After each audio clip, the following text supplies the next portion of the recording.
Spencer, what's your take on Christmas? Are you a sentimental guy around the holidays? I mean, I like the idea of it, but I'm more of a grump around the holidays. It's about unfulfilled expectations from me, so yeah. But you get to do that. That's fun. Well, I get to... Well, no, because people are like, well, Christmas has never been the same ever since my dad lost his leg. And it's like, yeah, my parents got me a Hello Kitty digital camera one time. I know how you feel. What? Did they really? Yeah. Yeah. It would have been better if it was a digital camera that was like worth half a crap. But if it's something you could get for like $15, like the novelty value isn't even worth the utility. You know? It's not even a joke. Was that the beginning of the end of your dashed hopes around the holidays? No, or? that was the lash on the dead horse. Like, I was like, okay, fuck it. I'm going to make my own happiness, which I should have carried on the rest of my life because I only do that for Christmas, is making my only happiness, apparently. How do you do that now? I just get myself the stuff I want, and I tell everybody else to go fuck themselves. Beautiful. Make that into a Christmas song, man. Yeah. Spencer's mad. The beard is long. He bought some gifts. So sing along. There you go. See? It's not fucking hard. Paul McCartney. Sir Paul McCartney. I don't respect. You should be able to British. take your fucking knighthood away for that fucking song. You should at least make you fight a dragon. Yeah. You should have. Okay, if that's gonna be because you didn't get knighted for your ability to protect the king. Yeah. You got knighted for recording yesterday. Yeah. So now that you recorded that Christmas song, fight a dragon. Yeah. We'll call it even. Well, I don't think you should be... I like what you're saying, because I think people get all victim-y around the holidays and get morose, and they pretend they don't have control over what's going on. But you can... It's so fun just to... Oh, I'll tell you my Christmas memory. Christmas Day, I'm driving... I'm by myself, and I'm driving Christmas morning down. I'm in West Hollywood driving. The streets are empty. It's so fun to drive in Christmas. The streets are empty. I'm driving some kind of like, you guys are probably not going to believe me, and sometimes I still think, was it a hallucination? But crossing the street... It was a giant mushroom. even weirder. Crossing the street was like a little, a little buggy with a goat pulling it, and a little person riding in the buggy. I still wonder, did I dream it? Was it? But I saw it. And it quickly went across the street. Crossing at the crosswalk? It wasn't a crosswalk. It was like coming down from Fairfax. I don't know where he was going. I'm sorry, it was a boat and a little person? It was a goat pulling a little buggy with a little person in it. Was the little person doing this voluntarily? Was the little person like clearly was the little person idea. upset about this arrangement? No. Paint the picture. Was the little person did he have reins? Did he have a buggy whip? It was fucking sinister, man. It was like a merging of dimensions or something. Like this. What sort of goat? Those big goats or the little mini goats? It was enough of a goat to pull a buggy with a dwarf in it. But also define buggy, because that's the other thing. Like a little. It almost looked like a baby carriage. It was very gothy, man. It looked like a goth baby carriage. It was creepy. Now I'm saying this and I feel like, am I lying? Did this really happen to me? I want to live in a world where this did happen. It did happen, man. So does David Lynch. Now, were they crossing the street from sidewalk to sidewalk? Are they going down the street? Crossing. And did it look like they were going with purpose, or what was the look on the little person's face? Yes. They were headed to the carrot stand, for sure. The goat looked tired. No, the look was like, like when you would see a squirrel that's trying to get from tree to tree? Right. It was like that kind of fervent, and it knows it's not supposed to get seen or something. Are you describing the goat or the little person right now? But every part of the equation.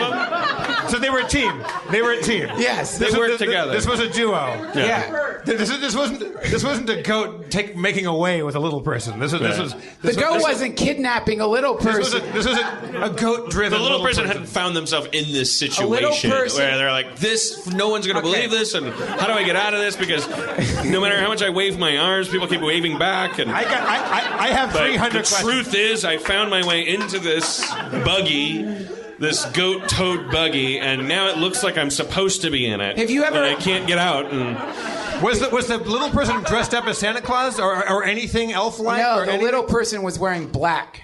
Black. And this was Christmas, day? Christmas morning. Christmas and I thought, morning. Is this some kind of like satanic art experiment where they know that only lonely people are driving around on Christmas morning, and if he goes by in his carriage, it'll freak him out permanently? Now, and did you just drive past and say, what the hell? I think I would have pursued them. I was so depressed that day that I was just like, of course, yeah. Boy, doesn't that sum it all up. Talk about dashed expectations. Jeez Louise. for who? The goat? For everybody. No, I think the goat. The goat answered a Craigslist ad and was like, "This is not." Yeah. I'd like to think that was just like the world's most funny little person. Just like, I'm gonna make everybody's day really complicated. My friend Fred Belford on Fairfax one day, it was on New Year's Day, like at noon. So everyone's getting ready to whatever party they're going to go to, and he's walking up Fairfax, like kind of around Cantor's and Damiano's Pizza, and he's going up the street, and he sees about 2 blocks up, coming down, like from where Fairfax High would be, is a guy, maybe homeless, maybe not, like down on his luck for sure, but like, not wearing Definitely renting. Yeah, not wearing his Sunday best, but kind of a raggedy ragamuffin dude coming at him at a full sprint from about 2 blocks away. And Fred's a big guy. He's like 6'4", 6'5", and like he can handle himself. But there's a guy coming down the road at a full clip, and like full steam ahead at him, and there's no one else on the sidewalk, and Fred's kind of bracing himself, and the guy runs up to him and grabs him by the shoulders. He goes, "Happy New Year, man! Only 4 more to go!" And then runs off. But here's the thing. Holy shit. But here's the thing. It was not 1996. Or 1998. It didn't round up to like Mayan, not 98, but like didn't round up to Mayan calendars or the end of the millennium. That's like page 23 of a Paul Rudd movie. Then he has to spend the next. That's how he finds out. Yeah, but then the guy just grabbed him, dispensed that happy information. Only 4 more to go. Like he's happy. Like we're gonna make it.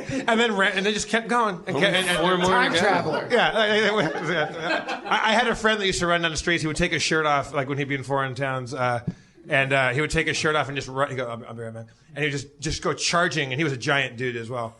And he would charge down the street, and he'd grab somebody and go, "What day is today? What day is it?" And they go, "What today? What day is it?" They go, "Wednesday." "Well, no, the date, man, the date." They go, "It's June 11th. No, the year.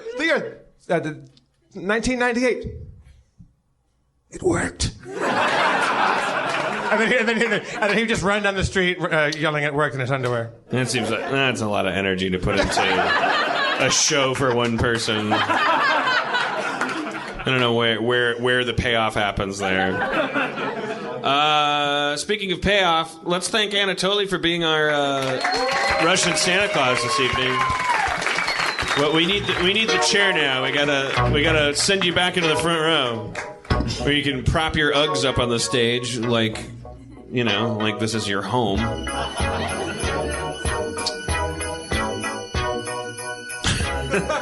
God damn it!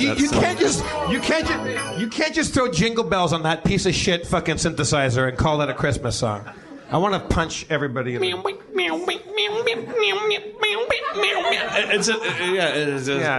No. It seems like a song that like you would write and play to make your mom say stop it. Spencer, do you have a favorite Christmas tune? A holiday song? No, I mean, they're all terrible. The concept of favorite is not logical. Duncan, Why would I choose something over another thing? It doesn't make sense. Well, they're all just terrible. I mean, No way, man. Good King Wenceslas. That's a good one. what? Come on, man. You love it. You love Wenceslas. Have you ever heard Good King Wenceslas? oh man, oh fucking Vaguely familiar. You got to get your Wenceslas on. Wenceslas. I don't get it. Spencer, Everyone's having a beverage moment. It looks Spencer, like. what are you going to tell your kids about Santa Claus? How are you going to handle that? I always wonder about that. That's pretty optimistic thinking of you.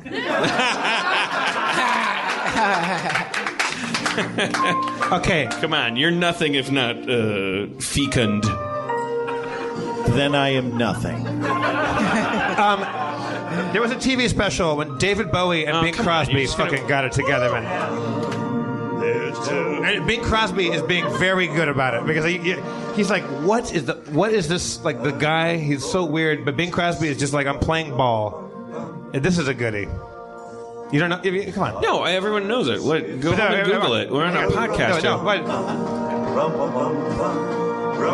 So Bing goes, peace on earth, and then Bowie goes, peace on earth. He goes in this weird tenor. Yeah. So good. What was that show? What was the special they were on? This is a Bing Crosby Christmas special, right?